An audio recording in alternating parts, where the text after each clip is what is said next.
Hi, I'm Cassie. And I'm Mariah. And this is the Cassie and Mariah Show, a podcast where two long-distance internet friends, that's us, discuss navigating their 20s through disability and chronic illness.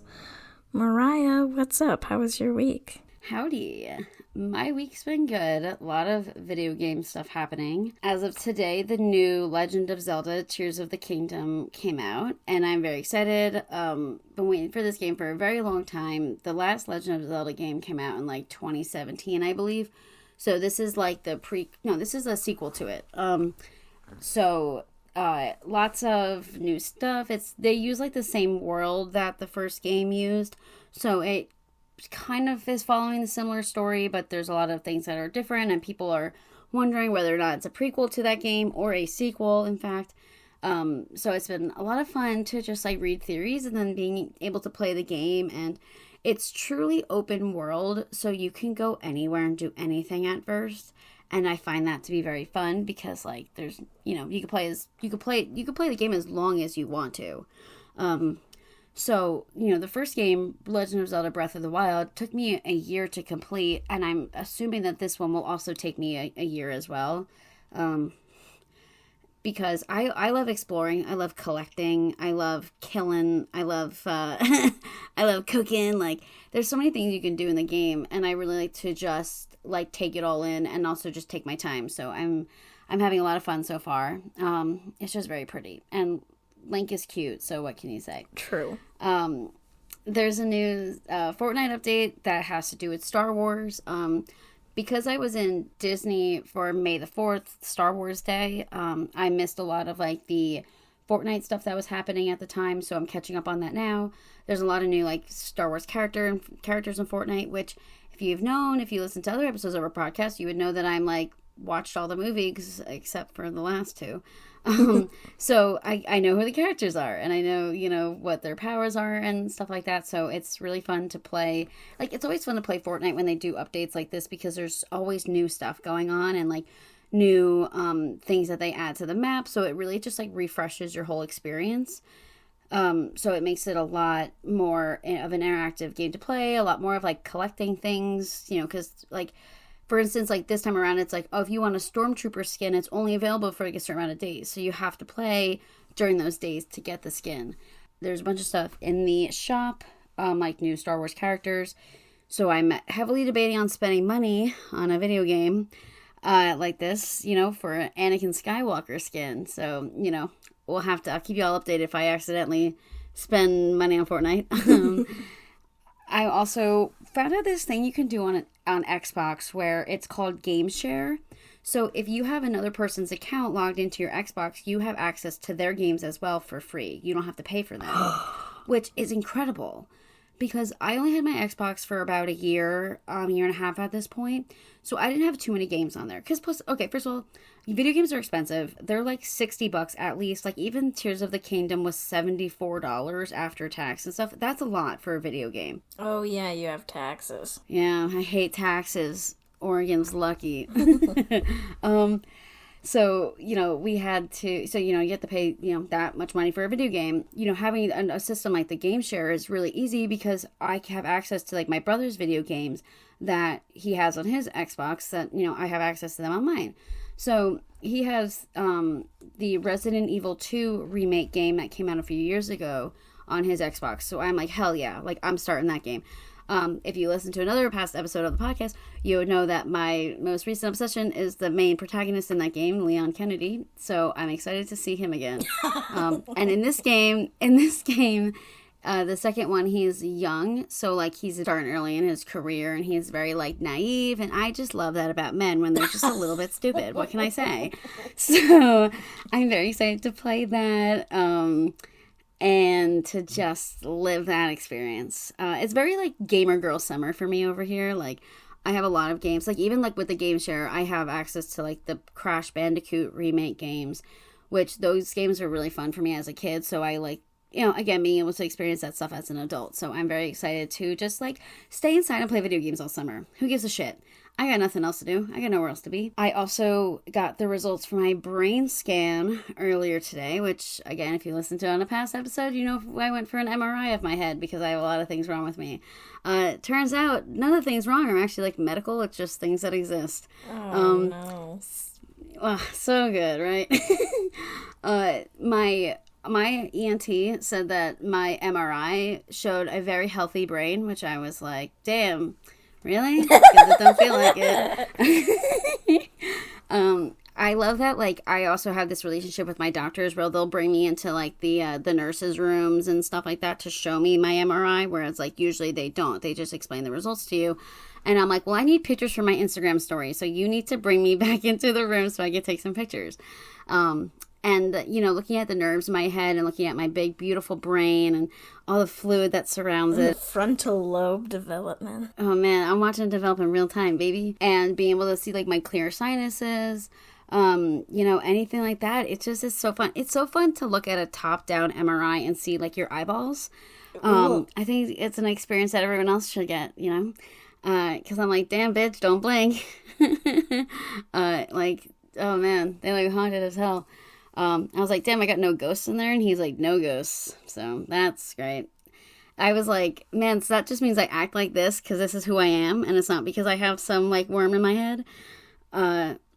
Another thing that's been going on in New Jersey this week, besides my exorcism, was hot weather. Not a fan of that. That transition. Holy I feel like a newscaster right now. Besides my exorcism, the weather was hot. Like, I wish I had, like, a stack of papers to, like, shuffle with right now. Like, this is my, like the SNL weekend update, but, like, it's things with my life. Yeah, and because then you're like, and now passing it over. And now passing over to Mariah with the weather. The weather this week was hot, and I'm not comfortable with it. I'm not comfortable with hot weather in May. May is very spring. Like, April showers bring May flowers, and those flowers are burning up out there. Like, I cannot be dealing with this shit right now. Today it cracked 90, which is hot, as you know. So this episode is sponsored by my hot room right now. That maybe is also, you know, along with the right things that are going on inside my head, you know, causing me a little bit of delirium right now. I mean, I think that, one, boo climate change, but also, I think that something I think about every time it starts to get warm again is, I feel like people have a really shitty mentality about heat where they're kind of like, just suck it up, or they just, like, I feel like people are like, oh, it's not that bad, or whatever, and I'm like, honestly, there is nothing worse than being in an uncomfortable temperature, but especially hot. I feel like it's literally hard to exist. Everything in your body is just trying to cool you down. Like, it is just really not fun, and I really hope that as the extreme heat gets worse and as people, I don't know, mature, that they're like, oh, I understand, yes, let's get you cool, or, you know, or there just needs to be a lot less judgment around, like, heat tolerance, because, one, different medical conditions affect, like, what people can tolerate, but two,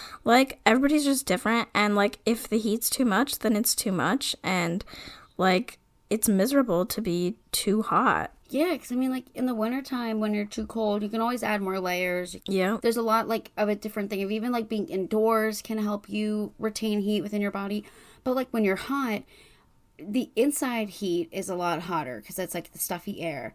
You know, when you go higher up in buildings, it's a lot hotter because the heat rises. And, like, people pass out from heat stroke all the time. Not saying that people don't get, obviously, sick from hypothermia, but, like, I think, like, heat, there's only so much you can do. Like, there's only so much clothes you can remove. There's only so much, like, cold drinks that you can drink. Like, I think that, like, heat stroke, like, as someone who has dealt with, like, heat stroke in person and in public, it's, like, you had a very short amount of time before, like, your body goes into, like, an unstable, like, condition. So if you're someone who thinks, like, suck it up, do the heat, like, no. Hit the bricks, dude. Like, I literally will turn on my air conditioning and laugh in your face. Like, it's hot. It's hot out here. And like you said, with like climate change, it's only going to get hotter. Like it should be not be this hot right now in May. But yeah, so I've got the soccer game tomorrow, but this week I got a new office mat, desk chair mat thingy. Big deal, because my first and only one I've ever had was just a cheap little flimsy one to see if how long this room layout would even last, you know? And it's lasted to the point that that old one had massive chunks of plastic flying out of it, because when you get a flimsy one, like, and you sit on it every day, most of the day, they wear out and break. So got an actual heavy-duty one that should never break, so if it ever does, I don't know, I'm suing or something. So that's good, but now I feel like I'm slipping and sliding all over the place, so danger. I also, this week in class, learned more about how to actually, like, add things onto maps. A lot of the stuff we've been learning in my mapping class before was more about processing data and showing data. This week we learned how to, like, draw buildings and draw whatever. Okay, so obviously I designed an entire, like, inner city transit system for Clackamas County for fun.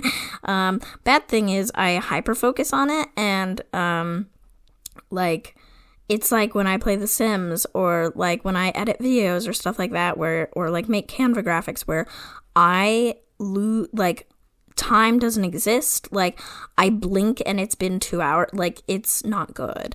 But it was extremely fun, and it was always my reward for, like, finishing my homework and stuff this week. So it was extremely enjoyable. Wow. Yeah, very good stuff. I also am planning on, when I get to it, I'm gonna make a map that is literally just high-speed rail between our houses. I was gonna say, can you do something like that? Yes.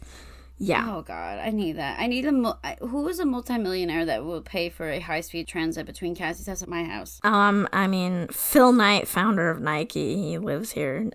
Fucking cough it up. Cough it up, dude. Stop donating money to fucking Republicans and donate money to a real cause.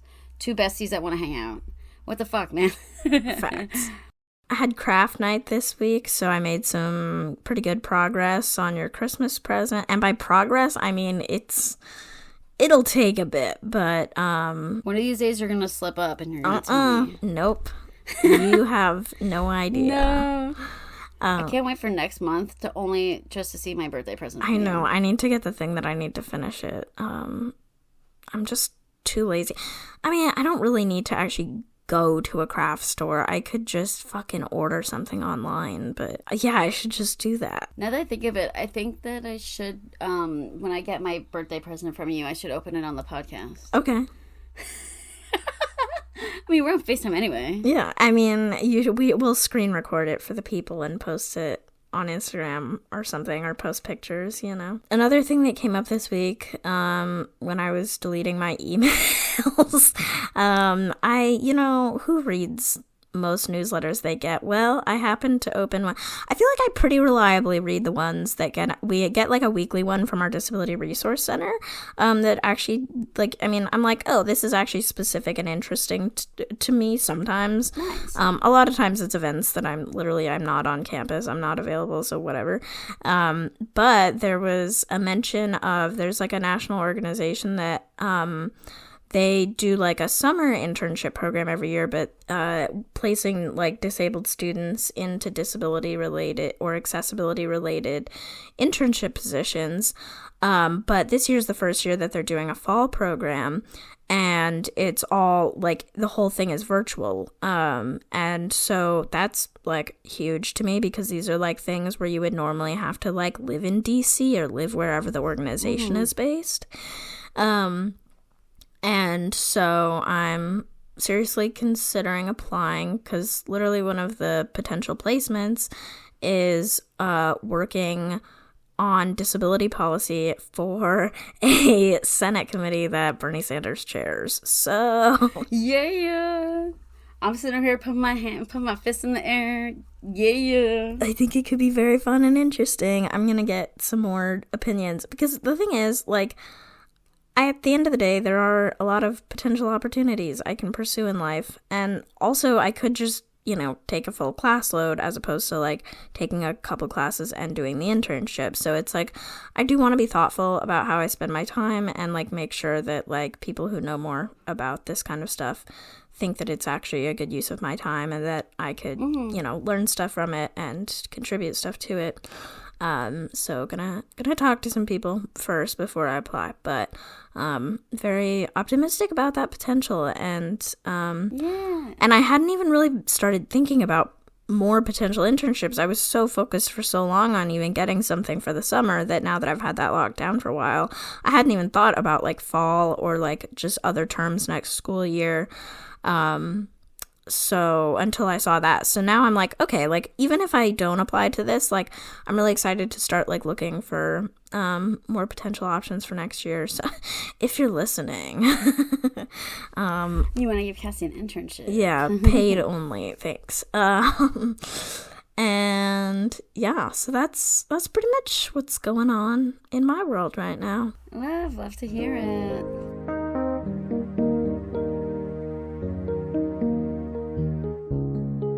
Today's topic, we are talking about drug and alcohol use and the culture that surrounds it. Cassie, I feel like you want to start off with some things. What do you want to discuss? Yeah, I want to start off with a personal disclaimer that I am so insecure about using the wrong terminology for partaking in these things. I'm like, do I fucking say use drugs about weed? That sounds so right. Like I don't know how to talk about these things because, as you will learn, I don't use any of them. So I'm like, I don't even know how to talk about it, which I feel very insecure about, and is very related to the culture of this whole thing because I'm like, I can't even talk about it right. How am I supposed to fit in with adults?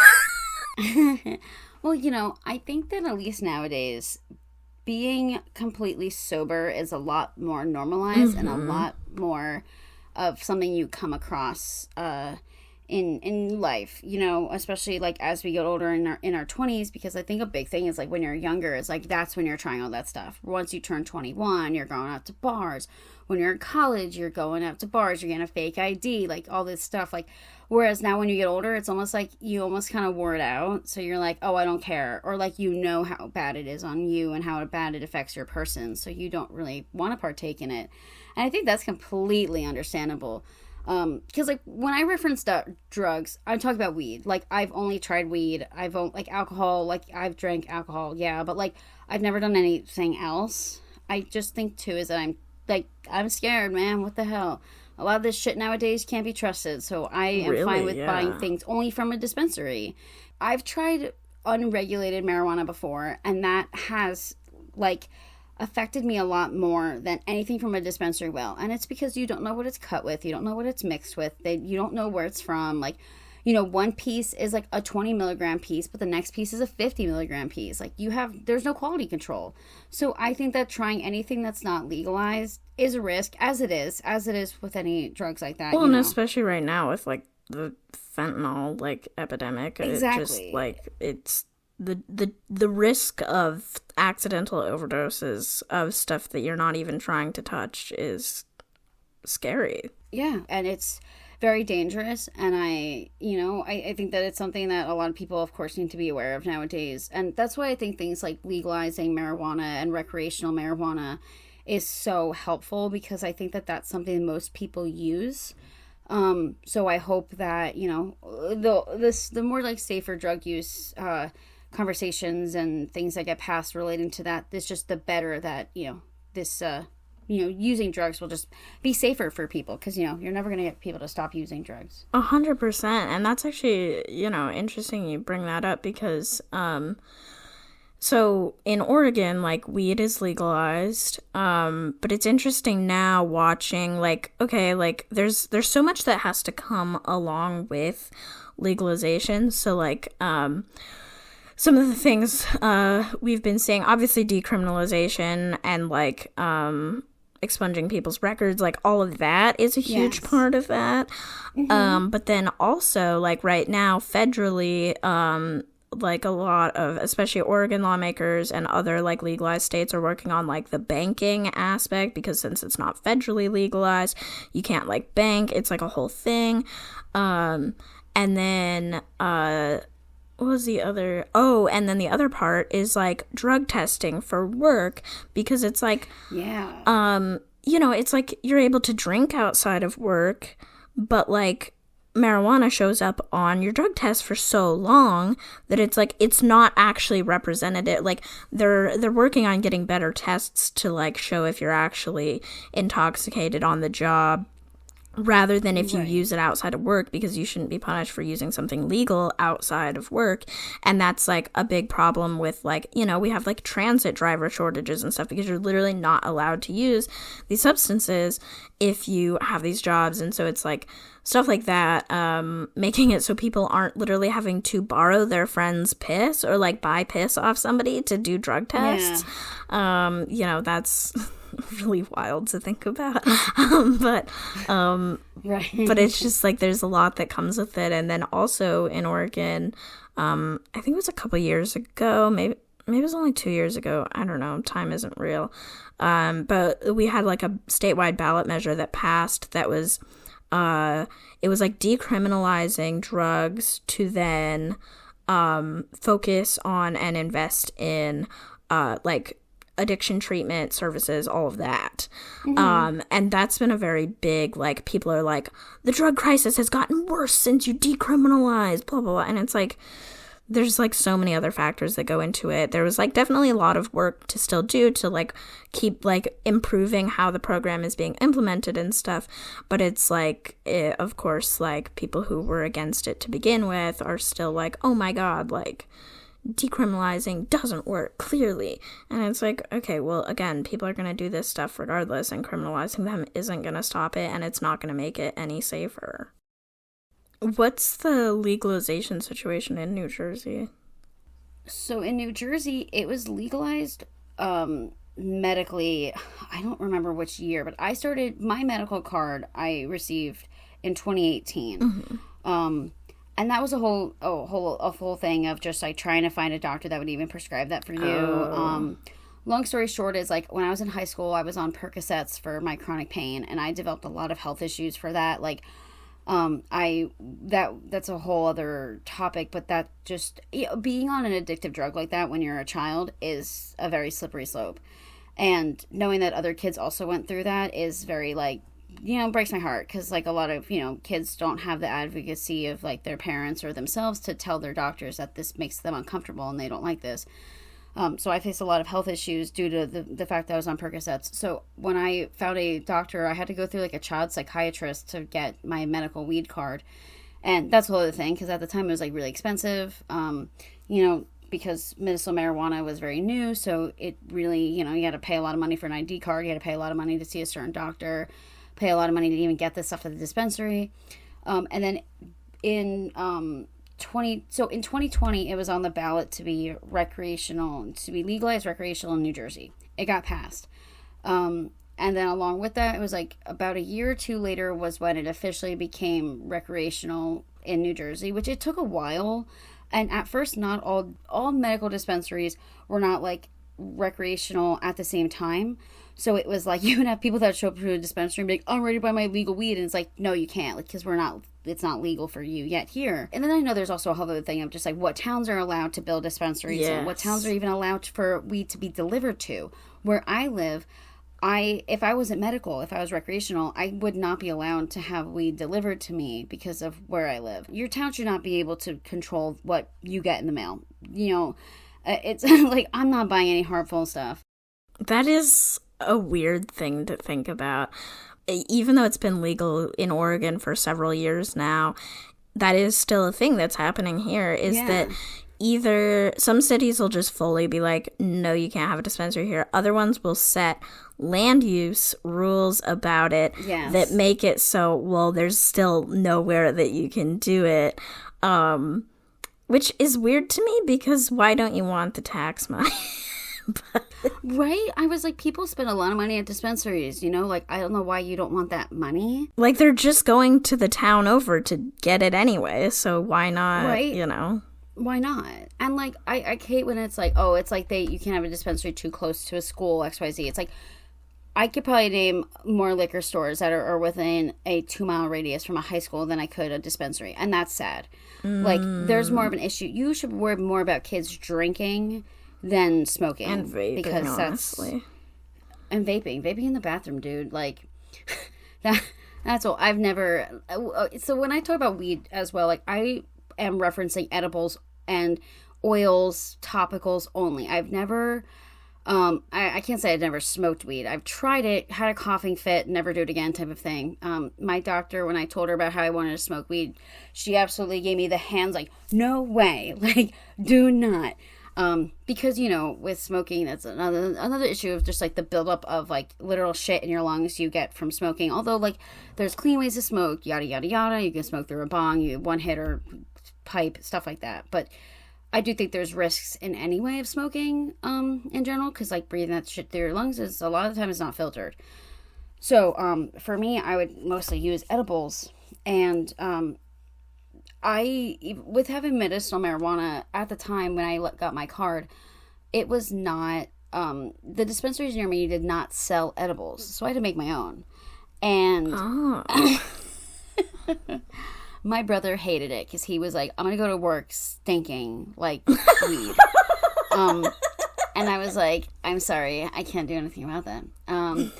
So it's a whole process. The dispenser actually gave me a whole printout on how to make my own oil at home.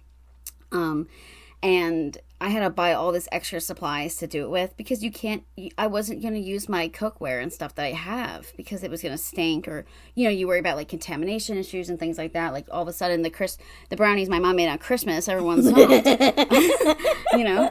So, so I would, and like also with like making weed oil is a very like, it's a very like finite process because it's very easy to burn the flower. This is Stoner Mariah corner this over is here. So fascinating to me because No, it is. I never realized that you had to do this as part of your medicinal journey.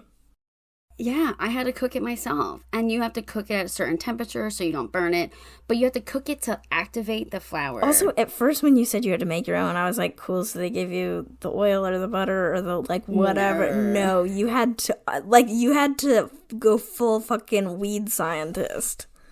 Dude, I am the Walter White of cooking marijuana. You're a fucking chemist. I'm a chemist, dog. What's the... In Breaking Bad, Jesse calls himself Captain Cook. That's me, but with weed and not meth. Okay. I'm trying to make Breaking Bad jokes, but Cassie's doesn't get it. I don't think you've watched Breaking Bad. No idea. So. I'm Walter White and Cassie's Jesse Pinkman. Anyway, no, I guess it's the other way around because I know this. I know and you don't. Anyway, again, falling on some ears. Anyway, so I would make my own oil for weed in my home, and of course, the house reeked. Open every window, like it stunk in there, and I would have to, like, I would make the oil with coconut oil, and you know, you got to strain the bud through like a cheesecloth to get all the oil out, but like not get any of the grass in your concoction. And I would put it in empty vegetable oil capsules, so this way I could take it, because I was like, I already made the oil, I'm not going to cook, because I wasn't going to make brownies or cookies or things like that, because in my mind, like, so I would use two different strains. One was a very CBD heavy strain, and the other one's a very THC heavy strain. So like the science would be like, if I'm having a lot of pain that day, I'll take 2 CBD capsules and 1 THC, and that's kind of how I did it. So I didn't want to make it in brownies or anything, because I was worried about like each brownie being a different strength. Because at the time I didn't know how much these pills were. I didn't know how much the strength was going to be.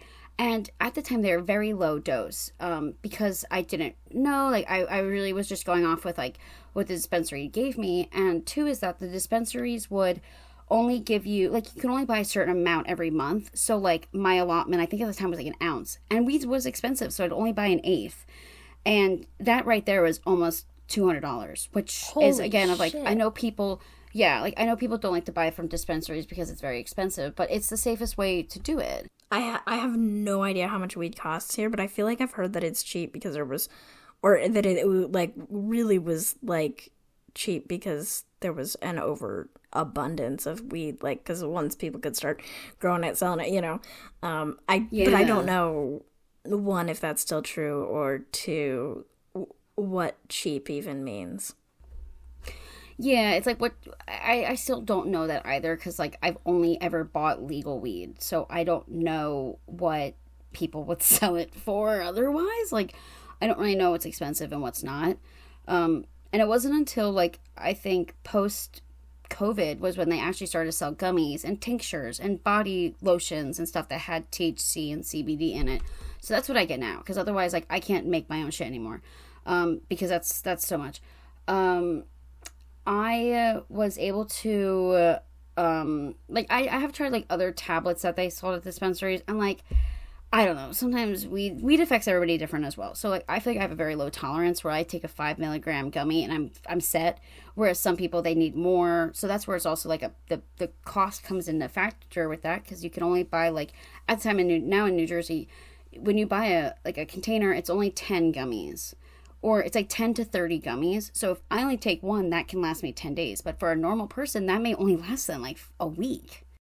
Well, first I started using weed medically for chronic pain issues and post-traumatic stress disorder. And I think, like, along with just having, like, general anxiety disorders, insomnia, things of all that fun nature, weed became a big coping mechanism for me, because I was using it for pain, and then I was also using it to supplement, like, I was using it as if it was mental health medication, which is very bad, because it really it didn't make my problems go away. It very much just, like, either suppressed it or sometimes even elevated it. My anxiety would get really bad when I was stoned. I would get very, like, hyper aware of my surroundings, and just, like, I also, like, binge ate a lot, and it made me feel so gross the next day, because I ate thousands of calories at night.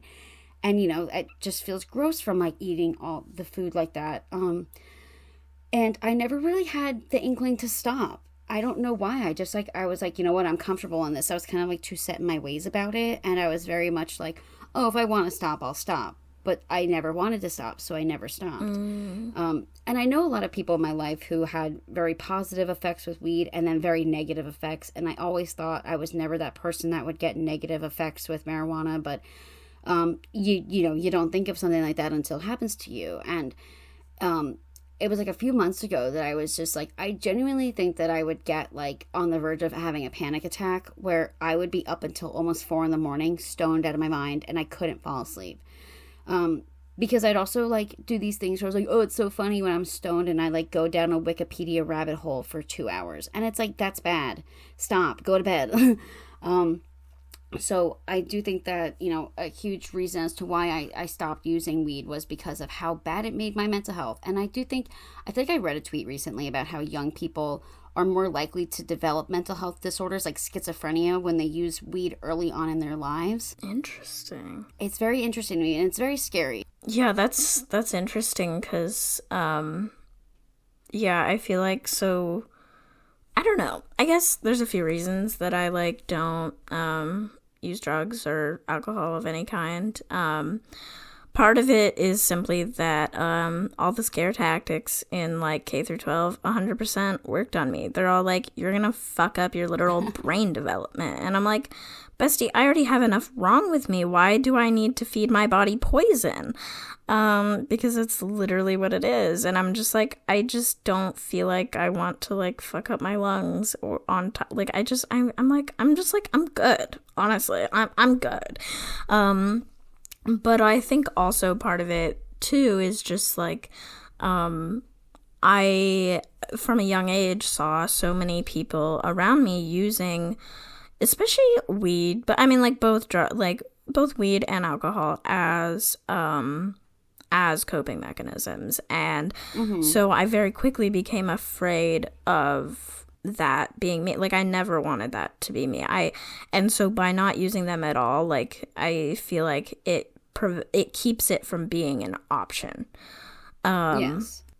Because it's literally like, I don't know, it's like being so, I mean, I obviously don't want to compare it to, like, I have no idea what it's like to, like, go from, like, being addicted or whatever to, like, being sober, but it's like, it's almost like preventing myself from having to get to a place where then I need to need to stop. Like it's easier to have never tried it and to not then try it. I don't know how to explain this.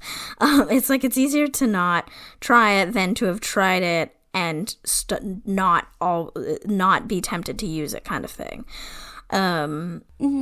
And I think like what you were saying about just like even just that mentality of like, oh, like I won't be one of the people who has like negative effects from marijuana. Yeah. That is a very common, and I mean maybe it's like being less thought of now in that way, but I think that for like, especially when I was in high school and stuff, like that was a very common mentality of you can't be addicted to weed. It's not, you can't have substance use issues with weed. And it's like, I'm like watching my friends like go through life stoned 24/7 because they're so miserable. Yeah. And it's just like, to me, it's like, I'm like, how is that not a coping mechanism? How is that not an issue? Yeah. And so I was just very afraid of having that as an option to me, because I feel like I'm somebody who, especially when I'm upset or in a bad place mentally, it's like, I will do not whatever it takes to feel better. I don't know how to explain it. Like, I feel like I become more impulsive. Like, I mean, like, I literally say little treat to little treat. Like, I'd be like, I'm more inclined to like literally reach for some ice cream, reach for some candy, reach for things that I wouldn't in a more like, or would think more about. Like, I don't know how to explain this, but like, you're more likely to like want to reach for some sort of external thing to try to help you feel better. Exactly how to put it, because it's like, I feel like in those moments when you're so upset like that, you're like, your brain wants something that's going to give it serotonin, and for a lot of people it's weed, or a lot of people it's alcohol, because like it will give you that brain, that like delusion of like being stoned, being high, being drunk. Like that's what your brain's like looking for. So I feel like in the sense of like, yeah, it's like you kind of want like something sweet, like, a piece of like ice cream or like a cupcake, like, because it's like, it's still going to give your brain that bit of like, that's sugar. I was somebody who was like, oh, you can't get addicted to weed. No, you can. Any substance like that you can get addicted to. You can get addicted to social media. You can get addicted to food. It doesn't have to be like a drug or substance for you to get addicted to it. Anything's possible, unfortunately. And I do think a lot of the times the people, I'm going to say it, the people that I knew that used weed the most were the most miserable people I knew in my life. And that's a fact. And I'm even including myself in that. Because when I was going through the trenches of using marijuana every single day, that was when I was in the worst place in my life. And I know it's a very, like, people love weed. They think that it's the best. And I agree. I know that I agree it's the best. But I do think it's one of the healthier things to indulge in when it comes to drug and substance abuse. Because, like, I know there's not a lot of studies out there of what it can do to your body, but like things like alcohol can severely kill your organs. Like that really affects your whole entire body. Whereas right now we know with weed, if you're like taking edibles or ingesting it in that way, like it's not affecting you as much as like drinking, beers every night, or like smoking, because smoking affects your lungs heavily. But like, I do think that there's just, when you're using substances in that way, it's like there's obviously a bigger issue in your life that you're ignoring. And I don't know, maybe because you were like me and you're using it in place of like mental health medication or things like that. But like I don't know. I feel like at some point, sometimes it's just very important to step back and be like, am I using this because I want to and it's a fun kickback activity? Or am I using this to literally avoid my problems? Because I was using it to avoid problems, and it sucked. For me, like, I honestly, it's hard, having never used it, to think, and maybe it's just because, like, this year's been rough, but, like, it's hard for me to even imagine, like, partaking in those things just for fun, because I'm like, I mean, like, I guess, like, theoretically, well, but I guess it also depends on tolerance. I'm like, theoretically, you could have one drink and, like, not be dramatically affected or whatever, but I'm just also like, I mean, like, in terms of generally like the act of drinking or the act of like using marijuana or whatever, like, I just feel like if the point is to like literally be in a different headspace. I'm like, how is that not wanting to escape? Which, like, again, like, there are obviously healthy ways to partake in these things. People do it all the time, but I'm just like, for myself, like, I struggle to understand a situation where I would be using it not, like, if you're, like, I'm like, because to me, I'm like, if I'm in a good mental health space, I wouldn't feel like escaping it. I'd be like, hell yeah, I'm riding the high of life. Yeah, I'm high on life, Doug.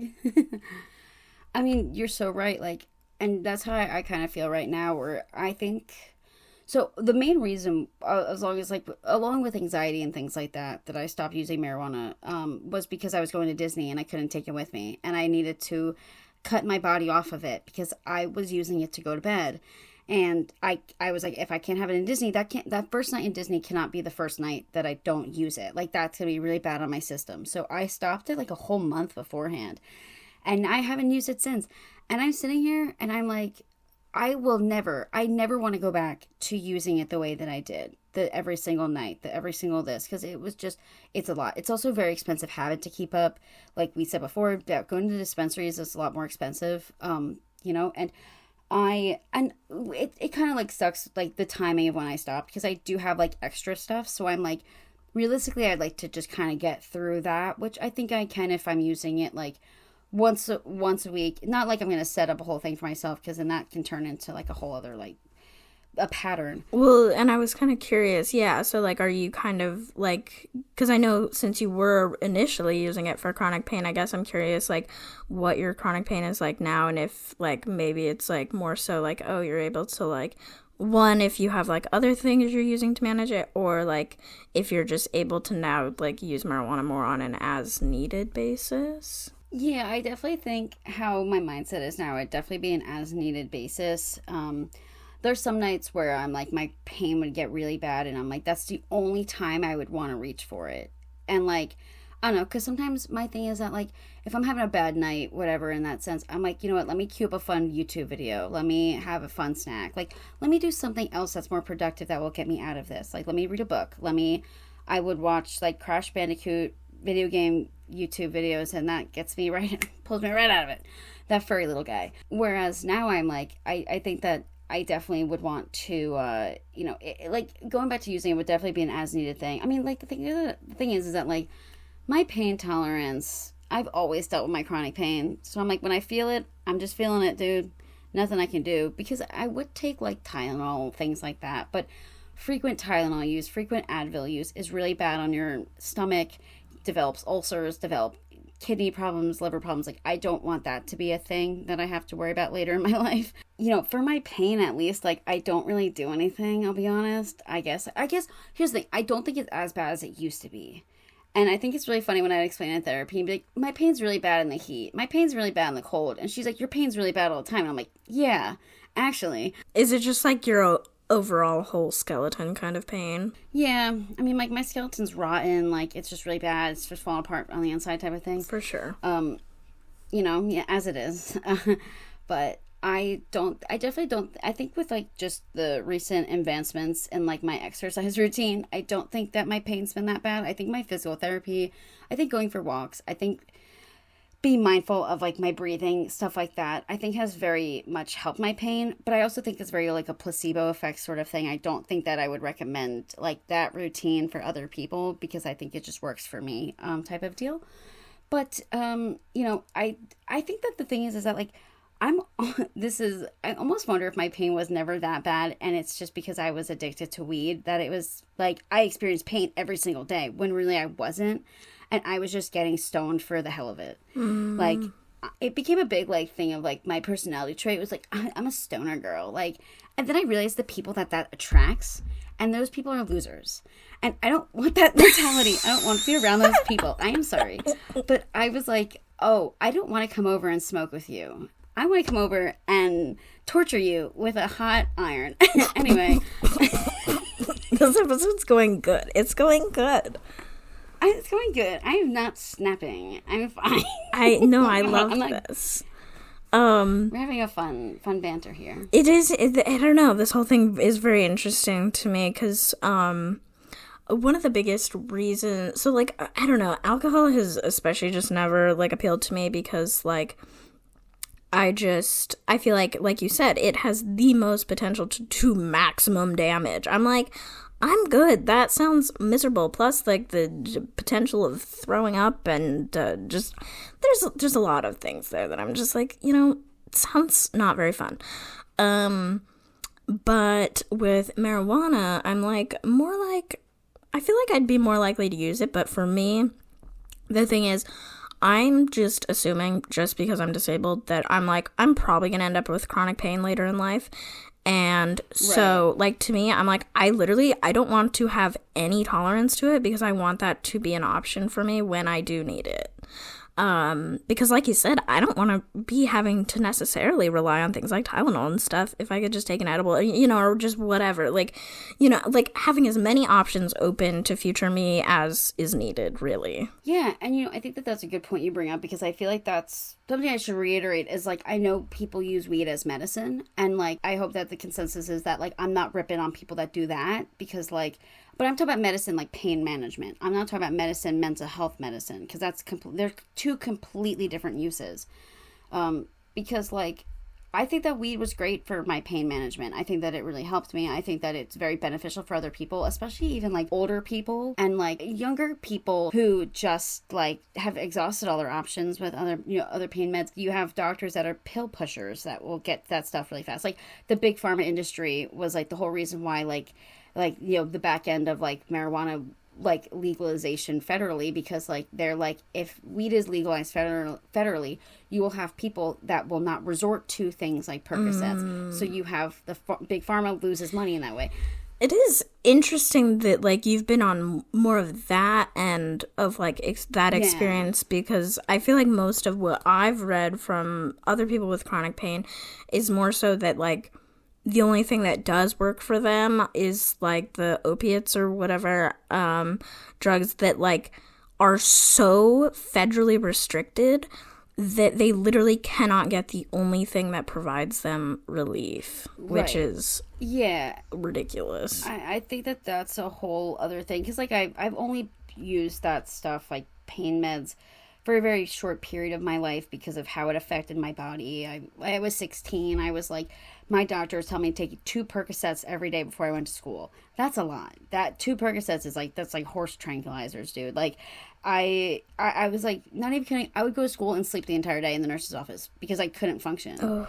And it was like, it backed up my stomach really bad. And stuff. And, like, I was like 100 pounds. Like, I'm getting these, like, medications that, like, older men aren't even taking because it's a lot. And that's why I always think that maybe my pain was never that bad, and it was just, like, the medical industry telling me that it was because of how much shit I was on.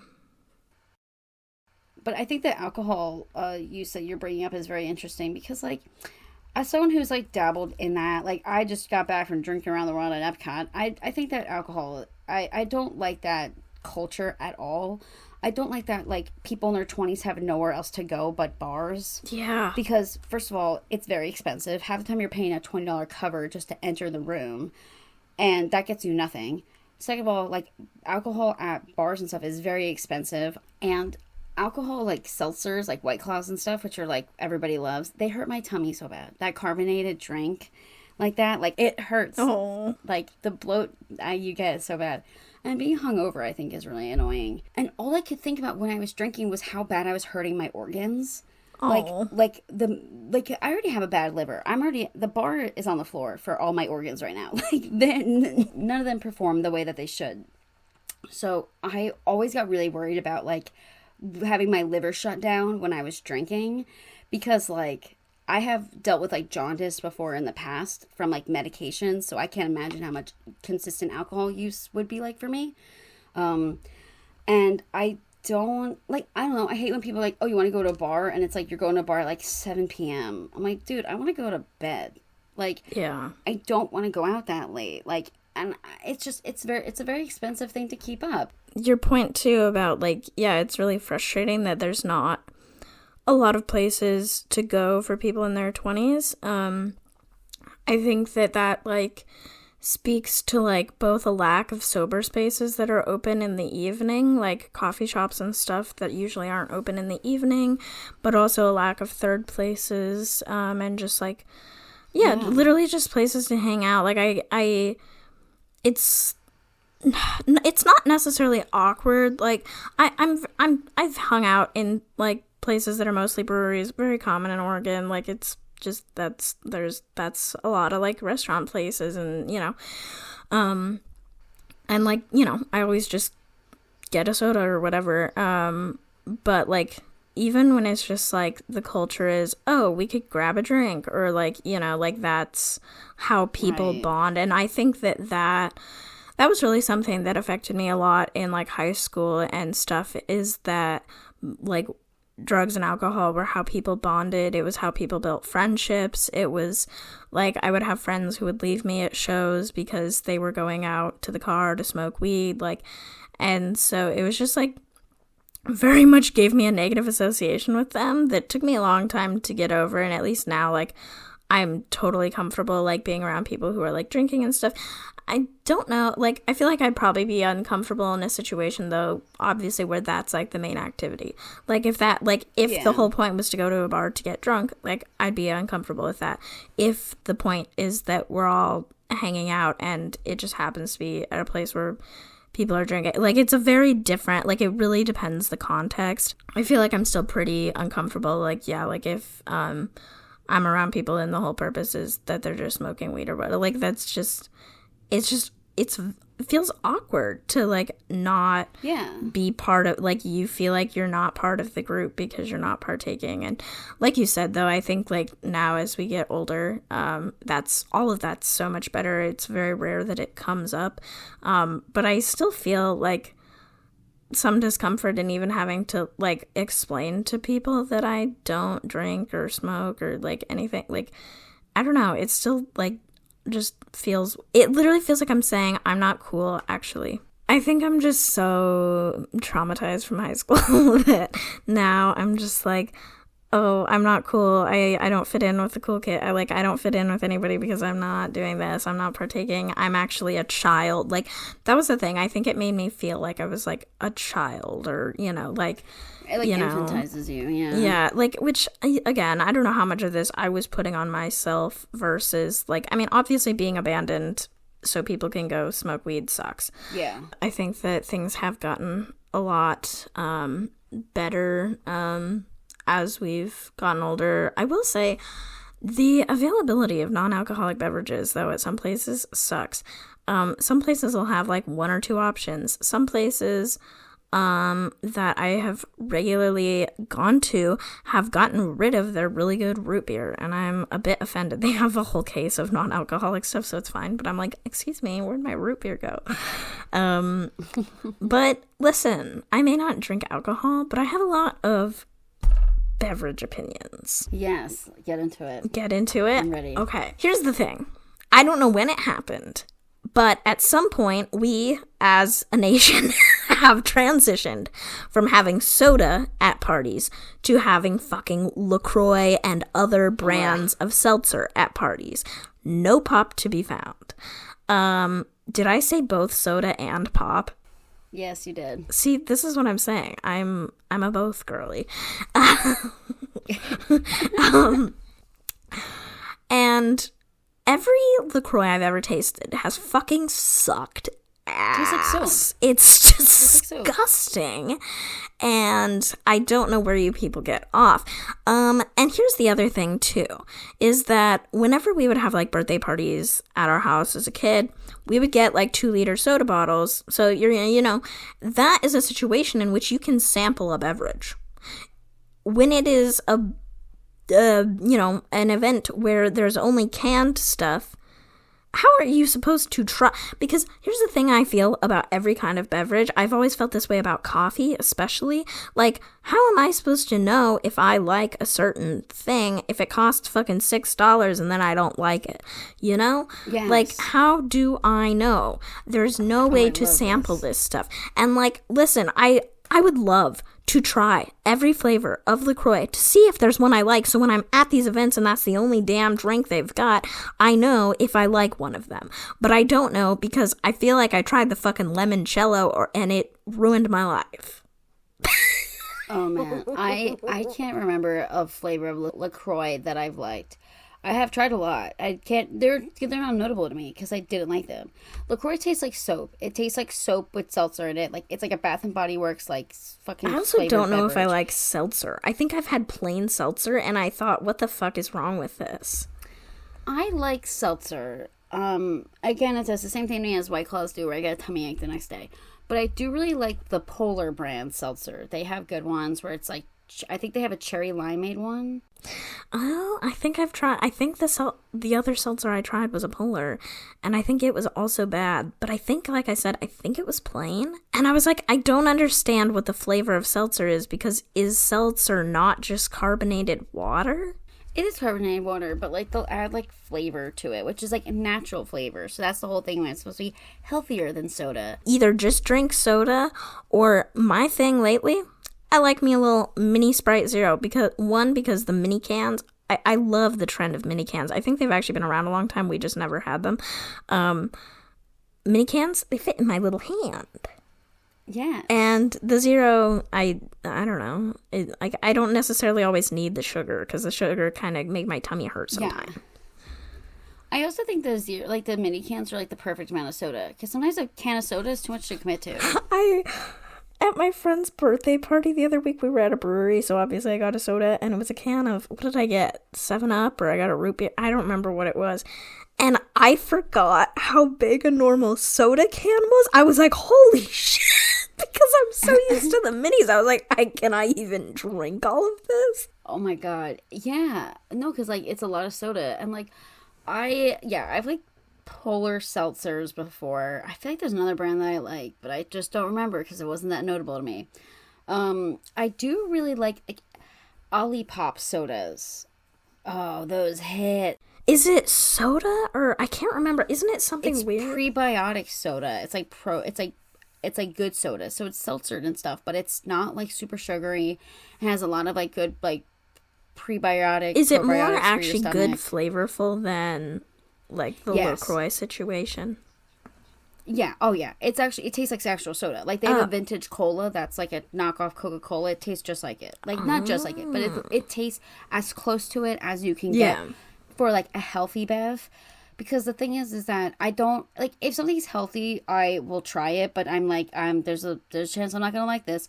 Because it's supposed to replicate, you know, the unhealthy version of being the sugary, the sweet thing. But, like, you know, sometimes it just never hits too close. But Olipops are really good. I endorse those a lot. They always have new flavors too. They have a Dr. Pepper one right now that's hits. They have a grape soda one. I love grape soda. So that was like a good this one for comes me. back to the whole I'm scared to buy and commit. What if I don't like them? What a waste. Well, good thing is that Target sells single cans, so you can just like pop a can. They got a bunch of flavors there. But what And, if like, I their waste cold a whole beverage can? section. I don't tell you, Cassie. Maybe crack one open in the store. Ask the employee if you can only pay for the cup that you brought with you to put the soda in. Okay. I need a drink. Somebody open a beverage shop that is just let you sample the damn beverages. Oh my god, it's like in Gilmore Girls when they had the soda shop. You're right. You know, I feel like it was like, yeah, soda shop and candy store, but there was no emphasis on the soda. I don't know that I ever saw a single soda. It was like candy and ice cream. Wow. He's a loser, What that a guy, the mayor. Taylor. But I love being like cracking open a cold one with the boys, me playing Fortnite with my grape soda Olipop. I mean, explain a perfect night. You literally can't get better than that. Oh my god. I'm a very coffee person, but I do agree with the whole like buying a $6 drink because I've done that before. I've gotten a drink of coffee that I thought I was really gonna like, and it sucks. And I'm like, I spent too much money on this. What the hell am I supposed to do with it? Like that pisses me off. And like, I think that because it's just right nowadays where I'm like, you can't go somewhere, and if you get a coffee or something, like, I like to get oat milk in it. If I get a medium or, you know, a regular size, if it's an espresso drink, like, you're leaning towards almost $8 for a drink. So when it sucks, you're even more PO'd because it sucks. Yeah. And you spent $8. And then you're stuck with this fucking drink you got to sit with all day. Like, I think that irritates me more than anything else. Like, I mean, at least with alcohol, and that's the thing is that the alcohol part, when we were in Epcot and we were drinking around the world, those drinks were not strong at all. So you're like, and those drinks were expensive. They're like $15. And you're getting a $15 like Italian margarita. And I'm like, I feel nothing. And this pisses me off more. Cause like, you know, it's like, I wanted to feel a little buzz. I want to feel a little bit something from these drinks. And I felt nothing. And I was like, dude, I'm like doing the whole, like, you know, there's like the rhyming scheme. I think it's like beer before liquor, never been sicker, liquor before beer, you're in the clear. That could be completely backwards. But I was like, dude, I'm drinking everything and I feel nothing. Aww. Like, let me throw up then. Like, but I love a fucking milkshake. Oh my God. I love a milkshake. Yesterday I had a mango smoothie. Oh, I love smoothies. Smoothies and juices. Can I just give a real quick shout out to the mango pineapple smoothie at McDonald's? Fuck. Oh yeah, McDonald's smoothies slap. If I want to have an exquisite soda experience, I love me a Jarritos. The best Jarritos I've ever had is the strawberry one. Oh my God. Here's the thing. I die on the hill for the... I keep wanting to talk in Spanish because it's obviously a Mexican soda company. I'm like, I would die on the hill for the naranja. Like, I'm just like, the orange soda is so good. I had one in my fridge, though, that was expiring this month, and I drank it like a week before it expired, and it definitely was already like flat. And I was like, shoot. Because usually those sodas are so fizzy that I can hardly drink them because they're so fizzy.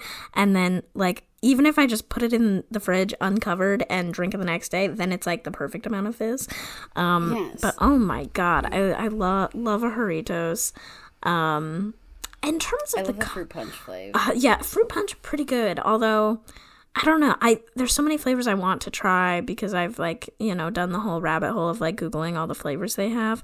But like, I don't know, because like, especially I love to get them like when I'm at a food cart pod, because there's almost always like a Mexican food cart pod, and so even if you're getting other food, you can still get a Jarritos.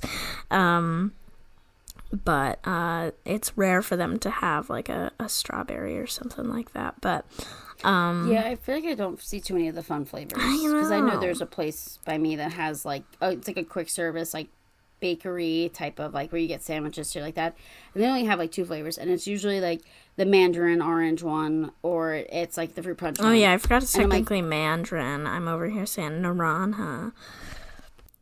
Honestly, even saying naranja, I am a little bit embarrassed at how bad my Spanish sounds, but it's fine.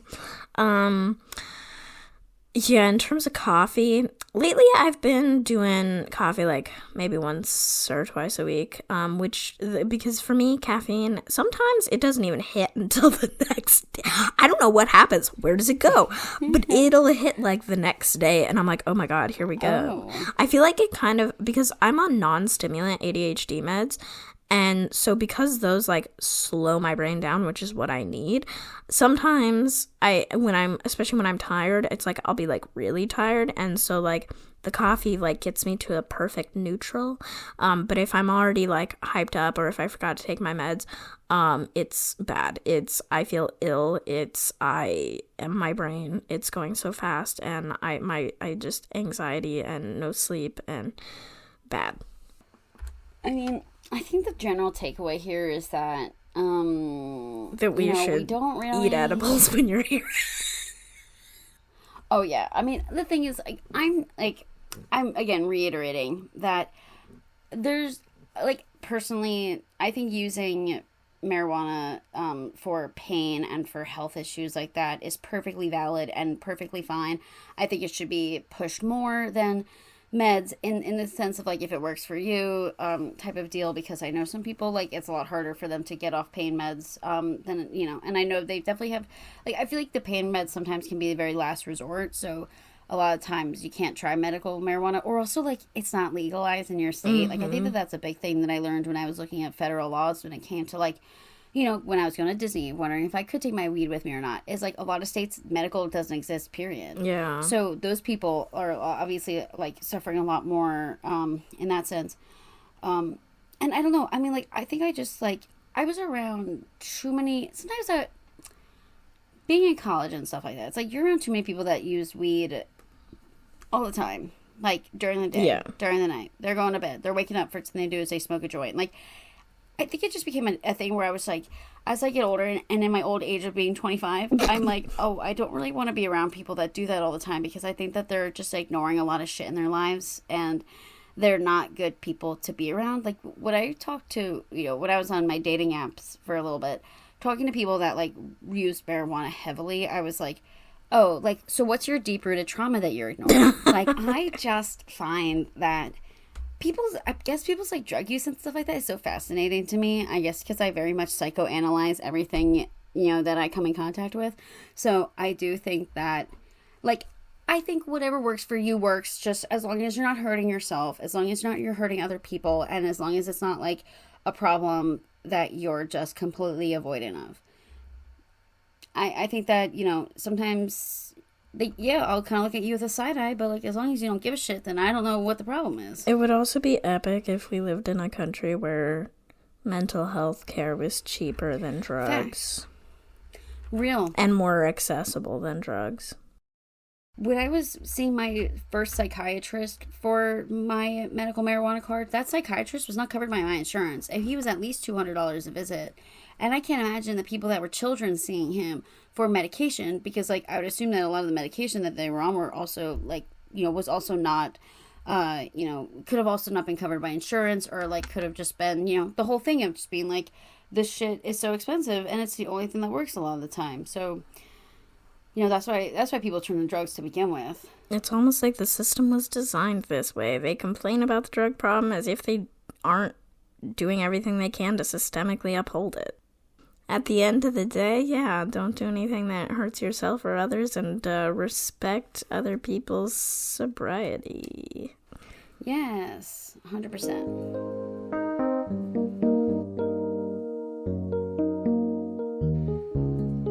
So this segment at the end is just a little dainty segment. It's a self-care check-in.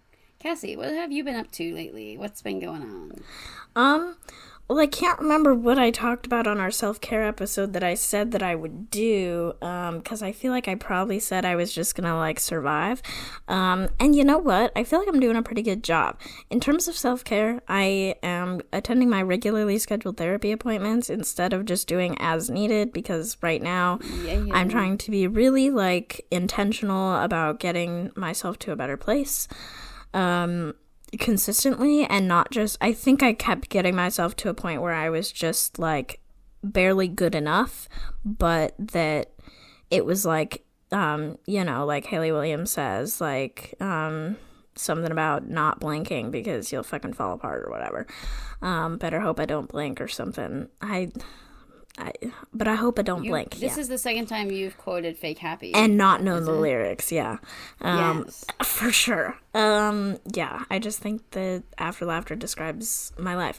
So I've also been, like, really prioritizing myself. You know, by going to craft night this week, I actually skipped an organizing meeting to do that, which over the past several years, the amount of fun, normal social activities I've skipped to do, like, quote unquote productive things or organizing things or things trying to save the fucking world, is a lot. And so it's kind of big for me to be skipping those kinds of things for fun things, but it's what I need right now. And, like, I don't know, like, with my brain actually being able to executive function right now, it's making me be super on top of my homework, which has given me a lot of time the rest of my, like, weekdays to be able to, like, I don't know, just, like, do whatever else, like, work on the podcast, or, like, just, like, do other stuff, read my book, go outside, like, do stuff around the house, like, just, like, meet my needs better. I by like, yeah, stepping back from things. I've actually been like interested in like cooking and baking and stuff like that again. Wow. Which has been like really nice. These are interests I literally forgot I had because I was keeping myself so busy and making myself such a low priority that I forgot that sometimes self-care can look like actually enjoying making yourself food. Like, I think after this, I'm actually gonna, because we're supposedly maybe going to my grandma's for Mother's Day, depending if her and my grandpa are over their colds. And so we're gonna have like barbecue burgers or whatever for lunch. So I have to, bring my own vegetarian burger. So I have a 2-pack, and I'm like, oh, well, I guess I need to eat the other one regardless. So I think I'm gonna like make that. And it's like, I know it probably sounds absurd, but it's like even just the act of making myself a burger is literally something that like I haven't really done a lot of in the past, like since like last summer or maybe even like over a year ago. A lot of stuff I've been making is either just like frozen, cook it in the oven, or like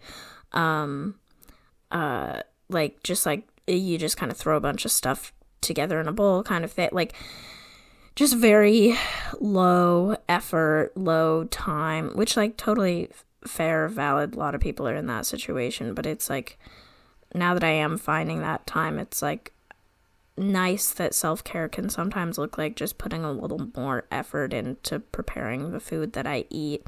And yeah, just actually improving on meeting my needs, elevating that, all the good things. It all feels very basic, but is making a very big difference. Yeah. Oh, I love that for you. Yeah, I mean, food is such an essential part of self-care. As someone who has a terrible diet. Well, and it's a part of self-care we do multiple times a day, every day. Yeah, that's such like an automatic thing sometimes. Like, I don't know, it's nice when I get up in the morning, I'm like, oh, what am I going to make myself for breakfast? Like, what's the fun treat to start off the day? See, I've been very anti-breakfast lately, which has been an issue. Not anti-breakfast, but I'm just tired of all my breakfast foods, so that's been a struggle. I've been experimenting. My favorite thing to do is I'll take, like, we have these, like, they're called bayalis. They're flat bagels. You put them in the toaster, and then you take it out, you cut it, and then you put it in the toaster again. And I'll put, like, cream cheese on it, and I'll put avocado on it. And then I'll do, like, all my seasonings. I'll do, like, my nutritional yeast, garlic powder, salt, and everything but the bagel seasoning. I'm coming over right now. Delicious. I'm on my way. I posted on my Be Real, and my cousin was like, that shit looks like it slaps. Like, it does, dude. I'm like, it's my little breakfast sandwich for the day. Sometimes I'll feel fancy, and I'll put a piece of roast beef on there, but that's just wow. Because I'm like, I'm getting the protein in. Yeah. I don't like eggs, so I'll do everything to avoid eggs. Oh, man. So I'll do, like, roast beef, but I do like having avocados in the morning, because I think that it's controversial, because some people say you're not supposed to have that high of a fat vegetable in the fucking morning. Who cares? Like, who cares, man? I hate people that, like, overanalyze food like that. I think it becomes a big issue. But, oh, man. Dude, sometimes, like, the breakfast can hit if you do it right. Oh, man. Oh, God. I can't wait for you to be here. Be here in a year. New Jersey pizza at your house, and you're like, what is that? I mean, just, like, the way people make pizza. Like, I don't know. I feel like I'm very particular with, like, the cheese and the sauce I use and the bread. Oh. I'm gonna be in your kitchen, like, spitting the pizza. Like, getting it stuck on your ceiling. Do it. Can you get it down? Couldn't be any worse than when my dad exploded whipped cream all over the whole kitchen, so. Because, like, he had too powerful of a nitrogen charger on his whipped cream can. And so the whole thing, when he pulled the trigger, it exploded. Holy shit. Yeah. But anyway, what have you been doing for self-care? I think your thing was that once you're back from Disney, you're going to be doing your, working on your insomnia stuff. Yes. So I start my cognitive behavioral therapy for insomnia next week, because that's when my next therapy appointment is. I'm looking forward to it because I'm ready to get my life back, because my sleep schedule is so piss poor. And it's the main reason as to why I feel like garbage every day is because my sleep is just so bad. Like, going from some nights where you get 8 hours of sleep to some nights where you get 5 to sometimes you get 6, like it's inconsistent, and that's what really kills me. And I want to be a morning person so bad. My ideal morning is to get up, do my treatments, and then go outside and like play my Switch on my hammock. Like that's all I want to do. And I believe that that's possible if my sleep schedule pulls itself together. I am also still kind of like catching up on rest from Disney because chronic illness catch up on rest and things like that is a lot different than normal person catch up. Chronic illness, like I walked so much more than I have ever walked before in my life those 4 days. So I think that that's just a huge thing that I'm like, you know what? I need to like prioritize rest. I need to prioritize like saying no to things. I'm in my ex people pleaser era, so I love saying no now. I'm curious with like Disney. I know you mentioned a while ago that you're maybe going to be going back later this year. I'm curious, like with like, recovering from like the rest and all that aspect. I know when you were talking about going that like you were talking about the accessibility options available to you. I guess I'm curious, like would you consider, like based on how tired you were this time, like would you consider using like a mobility scooter or something like next time you're there? Do you think it would have helped like with the rest not being as tired aspect? I definitely think so. I definitely think it would have helped tremendously. I part of me was considering while we were there, but like I guess because I'm very I hate saying it like this, but like I think I'm just very used to like pushing myself to like the brink of exhaustion sometimes, that like it's almost like normal for me to feel tired like this, that I think using a mobility scooter, here's the thing too, is like this is a whole other thing. In Disney, there's a lot of people I could tell that it was their first time using mobility scooters and were like running over things that they shouldn't have. Like someone hit a kid, someone almost ran over ducklings. And it was a lot of like, because I think that would be something like me, where it's like, you don't know how fast it goes. You don't know how to back up properly. Like, I think I would be nervous of learning how to do that in a new environment like that, especially with so many people around. But I do think that, it would be something that I would consider using in the future. It would have to be a mobility scooter though, because I know I saw people with like wheelchairs from the park, but like manual wheelchairs. No, that would not help at all. Which, that would not help. I feel like that would make you very exhausted very fast. And you're kind of going up, like, not everything is a flat surface. I do have to say, though, which I was paying attention to this while I was there, the curb cuts in Disney, I don't know how they don't model every U.S. town after the Disneyland. Oh, my God. The curb cuts were so intense that I was like, you can get up on every fucking block you want. Good. Like, there was a lot of, like, the curb cuts were very long, and then a lot of, in the middle of each street, like, every storefront had basically almost like a crosswalk in front of it that you could have pulled up on. And I was very attentive to that because I was like, I wonder if Cassie's gonna ask me about this and I have to report back. The curb cuts in Magic Kingdom, like that's the most accessible place in the universe, and that's sad because it's like $200 to get in there. But like, I was so impressed with it. I think that like the accessibility standpoint in Disney, I was very impressed with. There's no storage you needed to go upstairs to go in. Like every bathroom was accessible. Every bathroom had multiple like wheelchair stalls as well. And another thing is, which I've never noticed this in other places in the world or other places, people would not use the accessibility stalls because they were like, well, what if somebody in a wheelchair needed to use this? Good. So they wouldn't use it. And that was something where I was like, whoa, I totally, like, because I would go in one, because usually when I go to a bathroom, the other stalls are always open, so I just take them. But, like, I was always like, oh, that's something that's so, like, that very, like, self-aware for people to do is to not use the wheelchair accessible stalls. Because they were like, yeah, literally like, well, what if someone comes in here and needs that?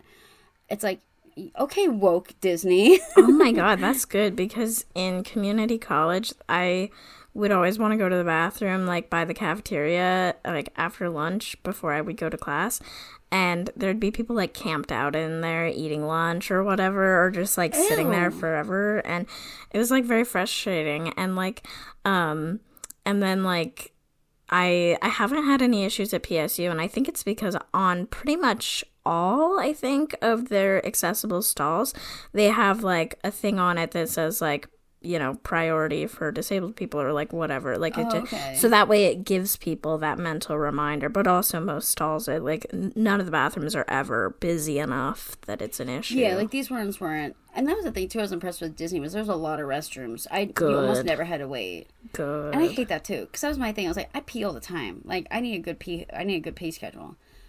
But I was severely constipated in Disney, but that was like just due to the fact of anything. Like I don't know. I get very scared when I go to new places. I can't take a shit. You're poop shy. I'm poop shy.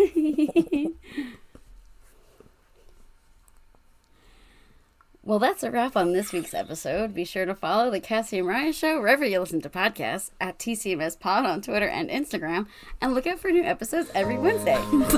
Bye. Bye.